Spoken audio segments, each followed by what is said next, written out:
Hey, what's going on, everybody? Welcome back to the channel. Real Sports Updates here, back again with another video. So I kind of wanted to touch on the Chargers running game going forward in the 2022 season. We've seen what the Chargers run game was in the 2021 season. Middle of the pack, in my opinion. Nothing that blows anybody away. So I believe that's why the Chargers really felt like they needed to address the offensive line, obviously, and backup running back as well, too. So we're going to go through some numbers, going to break it down, and I'm going to give my opinions on why I think it's going to be a lot better this season. So let's start off here. So let's start, first off, obviously, Justin Herbert. He has 839 passing attempts through his first two seasons, right, which is a bunch. The Chargers are too reliant on Justin Herbert, right? This past season, 2021 season, Justin Herbert averaged 39 pass attempts every single game, and to me, that is way too much, right? If you're a Charger fan, you love Herbert, you love everything that he does, everything that he brings.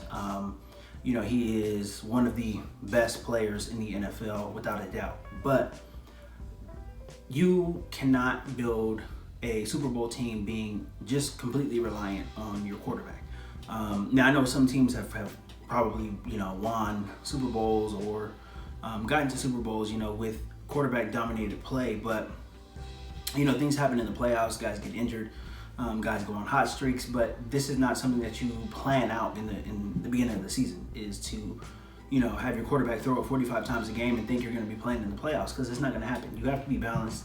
And especially in the NFL, the defensive minds, you will get figured out pretty fast. So the Chargers need to do a better job in the run game, because you have to take pressure off of Justin Herbert. 39 pass attempts is way too much for me. I would personally like to see that come down to like 32 this year in this 2022 season. So if he comes down from 39 to like 32, that means you're running the ball 7 more times a game, right? You do have a legitimate, number 2 back to go behind Austin Eckler. And not only will it help the offense, but it's going to help the defense as well, too. It's going to take a lot of pressure off the defense. An extra run, an extra 7 times a game that you run the ball, with the play clock, being 35, 40 seconds or whatever it is, you are on average taking off more than 3 minutes, right? You have your offense on the field for 3 more minutes, right, every game, and that adds up, in the 17-game season. So picture this past year's defense, off the field for 51 less minutes, because, we won 17 games times 3. So imagine this past year's defense, as bad as it was, with 51 less minutes of play time. The Chargers would be in the playoffs. They would have been in the playoffs this past season, obviously. So it doesn't matter how good the defense is. Once the defense is out on the field too long, then the defense starts to lose effectiveness. And this has happened, throughout time, right? The 85 Bears, everybody is pretty much, in consensus that they're probably the best defense of all time. If you have that defense out on the field, for more than half of the game, they're going to lose effectiveness. And not only are they going to lose effectiveness in the game, they're going to lose effectiveness as the season goes on. So the Chargers need to run the ball a lot more in 2022.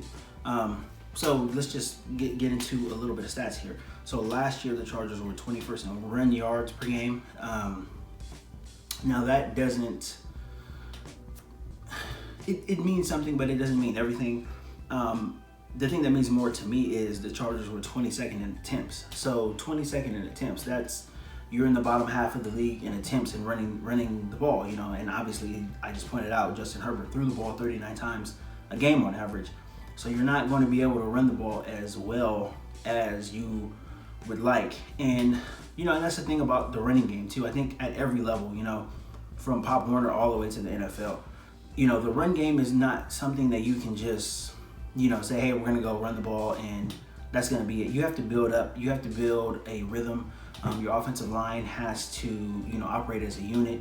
Your running backs have to, be comfortable running behind the offensive line. They have to be able to point out where the holes are. They have to be able to hit those holes really quickly before they close up. Like, there's a lot that goes into having a successful running game. It's not just handing the ball off and just saying, hey, go ahead and go. So it starts from, not even training camp. It starts in OTAs, right? And, hopefully, I'm pretty sure that's what they're working on right now in OTAs. It starts there. That's where the strong running game starts. That's where all of the offensive line, comes together to be able to gel. That's where everything starts. As far as the run game, it has to start there. You can't just get into a season and say, hey, we're just going to run the ball. It doesn't really work like that. You might have some hot games, some hot, streaks, but it typically doesn't work like that. You have to be all in on the run game, and you have to be committed to it, right? You have to know that you're going to have some 1 yard gains. You're going to have some 2 yard losses and things like that. That cannot deter you. You have to stay with it. You have to stick with the run game. And I think that is something the Chargers are going to do a lot this year. They have to. Not only that, they have an extra incentive to want to run the ball this season because Justin Herbert is going to get several Brinks trucks backed up to his driveway because the Chargers are going to have to pay him, right? His rookie contract is running out. He's only making like $6 million this year. They're going to have to pay him. So they have an extra incentive to want to develop a run game, to take the ball a lot more out of Justin Herbert's hands. That way, you have less of a chance of injury, Like I said, you take the ball out of his hands 7 less times. That's 7 less times per game that he's getting hit.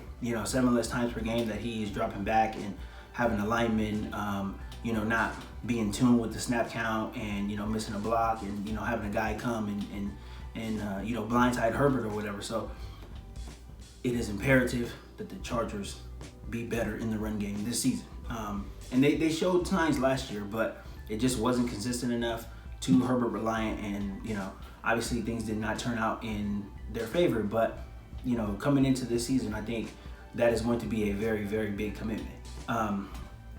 So the Chargers had the 5th ranked offense in the league last year. And most of that, obviously, due to the passing stats, the franchise record-breaking stats that Justin Herbert put up. But as far as the running backs go, Austin Eckler, we know what Austin Eckler is.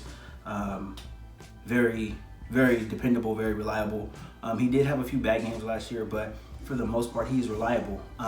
But he is not the biggest guy in the world. Obviously, he's very strong, but, as I've said before in other videos, you only have so many hits in your body that you can take. So I think the drafting of Isaiah Spiller was huge for the Chargers. Not only huge for the Chargers, but I think Austin Eckler has to be the happiest guy about this because, splitting carries with him is going to extend Austin Eckler's career. He's not going to be, the beat up workhorse guy, if he does want to continue his career, well into his 30s or whatever. I think he will have, some tread left on those tires after splitting carries with Isaiah Spiller, from now and until he decides to retire or he leaves the team or whatever it is. So we know what Austin Eckler is: 206 attempts, 911 yards, and he averaged 4.4 per rush. Justin Jackson, although he was injured, he did have a pretty good season. 68 carries, 364 yards, and 5.4 yards per rush. And I think that Justin Jackson's numbers are a little misleading. He had that big run against the Patriots last year. I know a lot of you guys remember that. It was like 75 yards. So if you take that 75-yard run away, then he's got like 67 carries for less than 300 yards. So, don't get too enamored by those numbers. Justin Herbert was the 3rd leading rusher on the team. 63 attempts, 302 yards, 4.8 per rush. And I think, Herbert's runs are different. They're scrambles. He's, nobody's open. He's running out of bounds, and he's not taking a lot of hits. So I don't think that is a big deal. But you have several backs on your team, so I think if Justin Herbert is going to run the ball, I don't want to see him as the 3rd leading rusher. Like I said, I don't think it's a bad thing, but as time goes on, you want to protect your quarterback.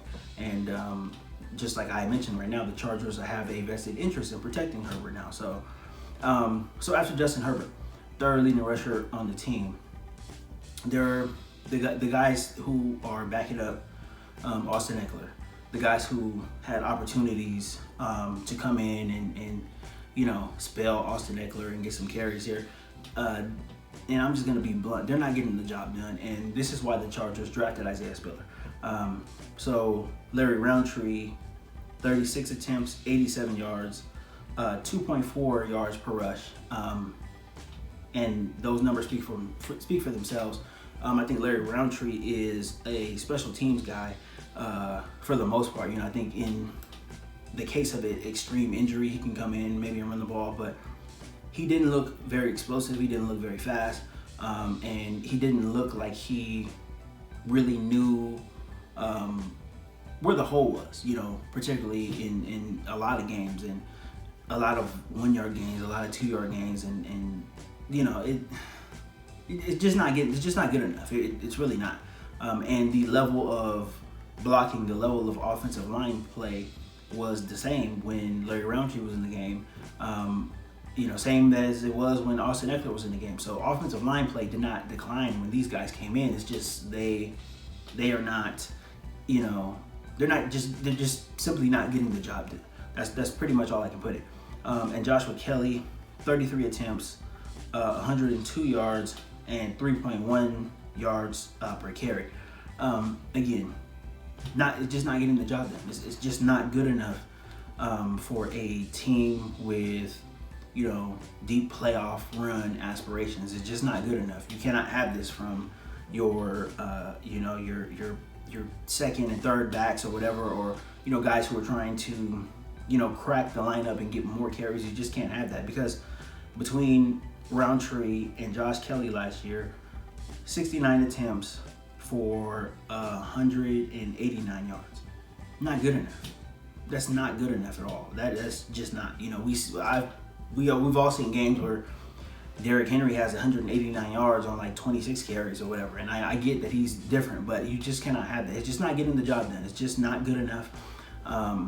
And these two guys are probably going to be on the roster bubble coming into training camp. I do expect Justin Jackson to be back, and Isaiah Spiller obviously is going to be getting the bulk of the number 2 carries in the running back room. So these two guys are roster bubbles, and to be honest with you, I don't expect either of them back unless they are just committed to playing special teams.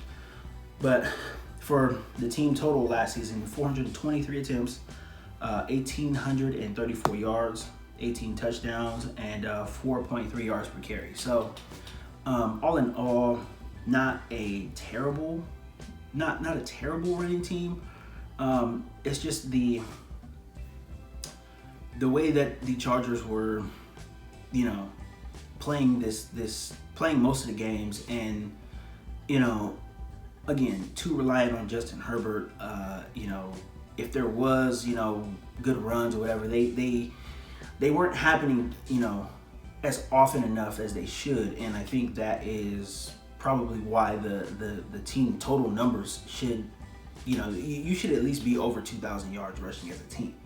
But again, I just mentioned Roundtree, Kelly, guys who are not getting the job done. So you have the bulk of it on Austin Eckler, Justin Jackson, and Justin Herbert. And to be honest with you, man, it's just not going to be good enough. If these numbers are anything, if 2022 numbers are anything similar to this, the Chargers are not making the playoffs again. And you can quote me on that. I'll put up anything. They will not make the playoffs again, because this is it. After Austin Eckler, everybody else is just mediocre. And to be honest with you, Austin Eckler does most of his damage out of the backfield when he's catching the ball. So, I think he had like 70 catches last year. So Austin Eckler touched the ball 276 times, rushed for 911 yards, and I think he had, I can't remember how many receiving yards he had, but it was quite a bit. So he's getting close to 2,000 total yards of offense himself. You need production out of the guys, who are going to be spelling Austin Eckler. You need it. You have to have it. And if you don't have it, then you're gonna be in a situation that the Chargers were in this year. You can't run the ball. You can't ice the games. You can't get the defense off the field. You're making the defense work harder than what they should work. And even with this improved defense, like I said, if they're out on the field too long, their effectiveness will go away, and it will continue to decrease the longer they're out on the field. So this is imperative that the Chargers do this year and get a better running game, get a better and a more consistent running game. The thing that I'm going to be looking for when the season starts is I expect the Chargers to come out and run the ball in week 1. But again, Joe Lombardi, offensive coordinator, I think Brandon Staley is going to have a little more, he's going to have a shorter leash, so to speak, on Joe Lombardi.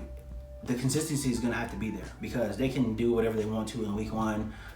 Are they going to do it in week 2 and beyond? Are they going to do it? Are they going to be, running the ball the same in week 7, week 8? Or are they going to depend on Justin Herbert and say, hey, get us out of a jam like you always do? Like, it cannot be that this year.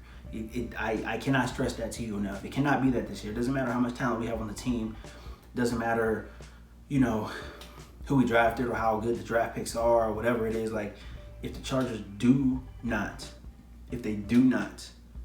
commit to running the ball this year, they will not be in the playoffs. And I think, if you're a Charger fan, if you've been a Charger fan for some time, you can understand and agree with what I'm saying. But these numbers are piss poor, and it's just not good enough. I talked to a lot of other Charger fans, and everybody has something to say about the week 18 game and the Staley timeout and all that stuff, and everybody reacted to it. I reacted to it as well too. I didn't agree with some of the calls that Staley made and all that stuff, but when you actually let the emotion of a game, of a loss, wind down, and then when you sit down and you actually look at the season that the Chargers had and you pull this up right here, you will understand why the Chargers were not in the playoffs. And it's this right here.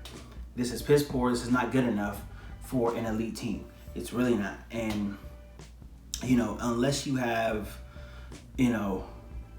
unless you run an Andy Reid offense and you have a Tyreek Hill on your team where you can get 80-yard touchdowns, pretty much almost every game, then you're gonna have to build something up, and your run game has to be built up to be dependent on and relied on. You can't just do it because you can't throw the ball every time. And again, if you've been a Charger fan for some time, during the Phillip Rivers years, what did the run game look like? The run game was awful.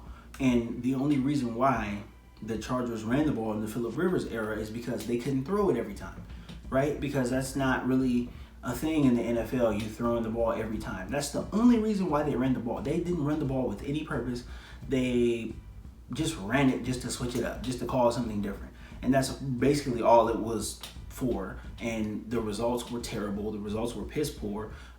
You had big Mike Tolbert, right? He was okay, a fullback by trade. You had the Chargers back in whatever year that was, 2013, 14, whatever. He's, a fullback standing next to Phillip Rivers in the shotgun formation, taking handoffs from the shotgun formation as a fullback. Even though he's slow, he had no lateral speed, he did have some quickness for a fullback, but not for a running back. That's what the Chargers were doing. And it was trash. And that's why the Chargers didn't do anything. That's why we couldn't win anything, during that time. Maybe a playoff game here and there, but there was no long-term sustained success. You just having Phillip Rivers throw the ball 50 times a game. And that's what it was. That's what the Chargers got to get out of. And these numbers right here don't tell me that the Chargers are out of it yet. So I want to see it this season. And I need to see it this season. Because this is not good enough. And it's not going to be good enough next year, my friends. And you can mark my words. If this is where we're at next year, no playoffs again. You just can't do it. You just cannot do that. There's too much talent in the division. There's too much talent, in the conference.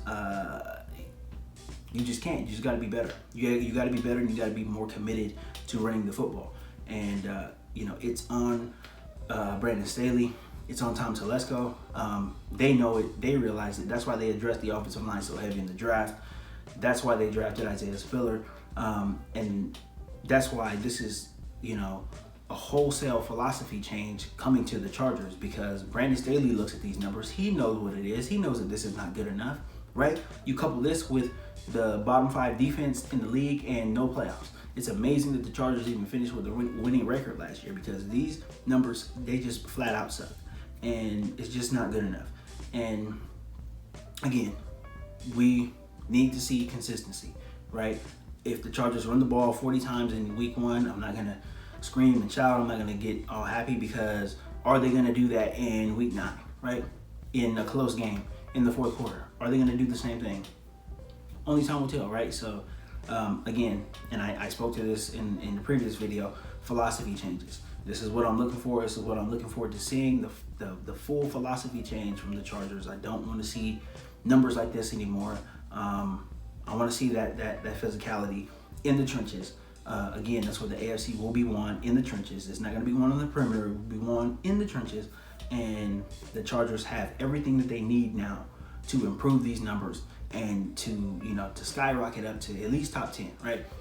And we'll see what happens. It's up to them. The commitment is up to them. Like I said, they have everything they need now. So we will see what happens. We'll see what happens going forward. That's pretty much all I got for this one, guys. Just wanted to cover the Charger running game going forward into 2022, and hopefully it improves vastly from what we seen last season. But yeah, that's all I got for this one, guys. Please, if you enjoy the content, please consider subscribing to the channel. Don't forget to like this video, and thank you guys for all the support. And that's all I got for now. Until next time, I will see you later. Thank you.